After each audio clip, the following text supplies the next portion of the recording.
I want to read for you from two papers in Israel so that you can ascertain the position of different voices in Israel.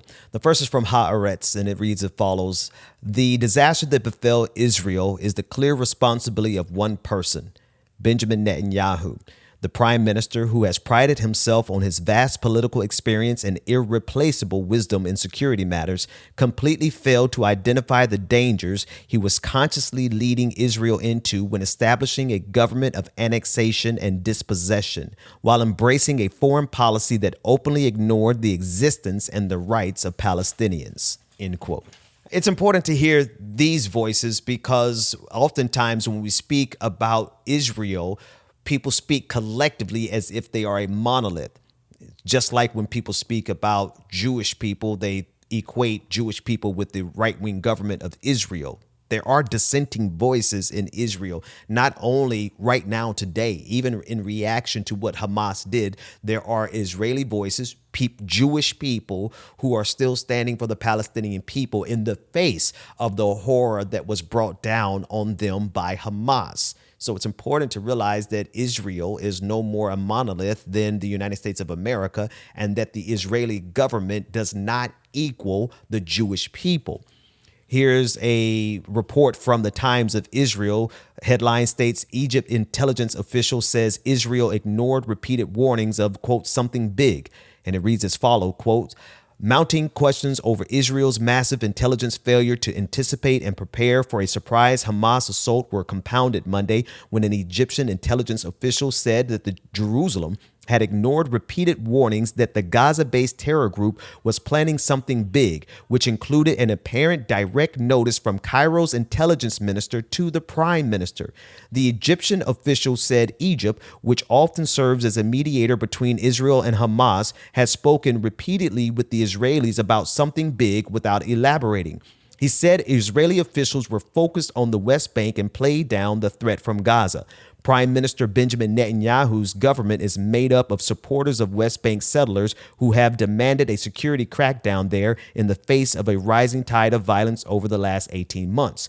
Quote, we have warned them an explosion of the situation is coming, and very soon, and it would be big, but they underestimated such warnings, the official who spoke under the condition of anonymity because he wasn't authorized to discuss the content of sensitive intelligence discussions with the media told the Associated Press.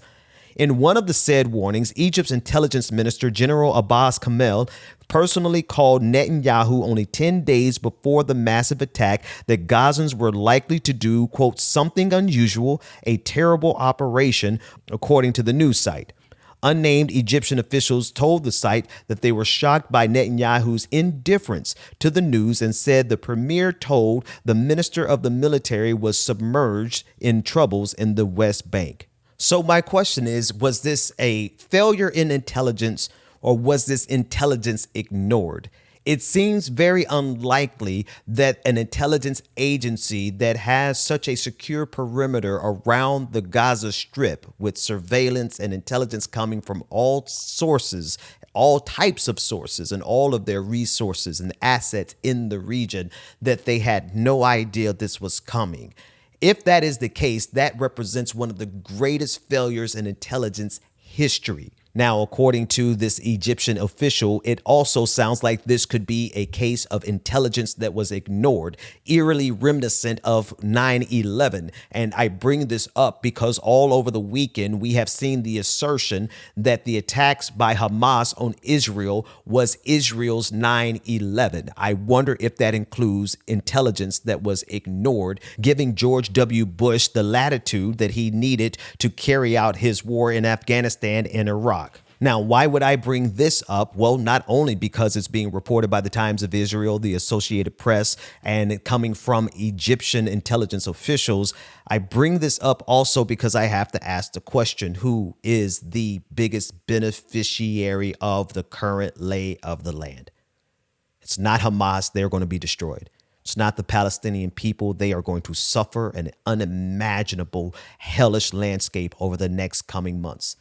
It's not the average Israeli citizen because they are caught in this conflict and they are just coming off of a massive protest against Benjamin Netanyahu because of the Supreme Court reforms that he forced on the Israeli people, leading to hundreds of thousands of Israelis marching in the street against the far right-wing government of Benjamin Netanyahu. And now all of those voices have been diminished because of the mobilization that is currently taking place. Again, it is highly irresponsible to look at the Israeli people as a monolith when they have as much dissent in their domestic politics as we have in the United States.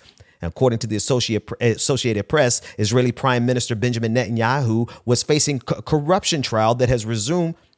And I want to read this from the Associated Press, dated April 27, 2023. Quote, Israeli Prime Minister Benjamin Netanyahu's corruption trial has resumed after a month-long break, refocusing the spotlight on the long-serving leader's legal woes after a wave of protest over his government's plan to overhaul the country's judiciary. Netanyahu was charged with fraud, breach of trust, and accepting bribes in 3 separate scandals involving powerful media moguls and wealthy associates, and he, of course, denies wrongdoing, end quote. So I have to ask the question, was this a failure of intelligence, or was this intelligence intentionally ignored? And if so, why? Why would Benjamin Netanyahu have a 10-day lead on this attack and do nothing about it? Well, I'll let you think about that and come up with your own conclusions. What I know for certain is that there are a lot of people who are currently dying and a lot more who are going to die. What I know for certain is that Hamas has not been a good force for the Palestinian people, even though they control with a brutal iron fist the Palestinian people who are trapped in the Gaza. And when I consider the fact that there are 2.2 million people who are now running back and forth from one shelter to the next because they can't leave, but they have been told to evacuate. So they are constantly on the move right now. Palestinian women and children, fathers and brothers, they are constantly on the move right now from one place to another, from one end of this 25-mile strip to the other end, in order to find shelter away from the retaliatory forces of Benjamin Netanyahu. I know that Hamas killed women and children and deserve no credit from us as leftists, as progressives, or even as people who stand in complete solidarity with the Palestinian cause. And actually, let me speak for me. Hamas does not get my respect. In fact, Hamas gets my total and absolute condemnation because of what they did this weekend, and also because of how barbaric they have been against the Palestinian people themselves. But what I do know right now are women and children, particularly the children. Because as I've covered this story for years, the conflicts that I have seen just in the time that I have been covering it over the last 10 years, it is the images of the children, not just the children who are killed and their bodies are devastated in the streets. It's not just that breaks me.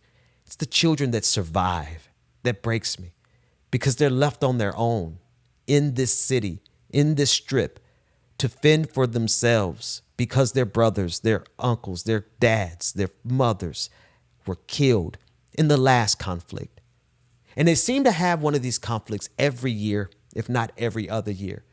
And so there always is a new group of traumatized children who witness their loved ones get killed by a retaliatory strike by Israel, only to survive and come into a world where 90% of them don't have access to clean water. An obscene amount of them cannot get employment because of the unemployment rate. They only survive with foreign aid that is currently being cut off because of what Hamas did. They can't leave through the north through Israel, and they can't leave through the south through Egypt, and they can't leave by way of the sea. They are trapped in an open air prison, and now they have to face another retaliation because of what Hamas did.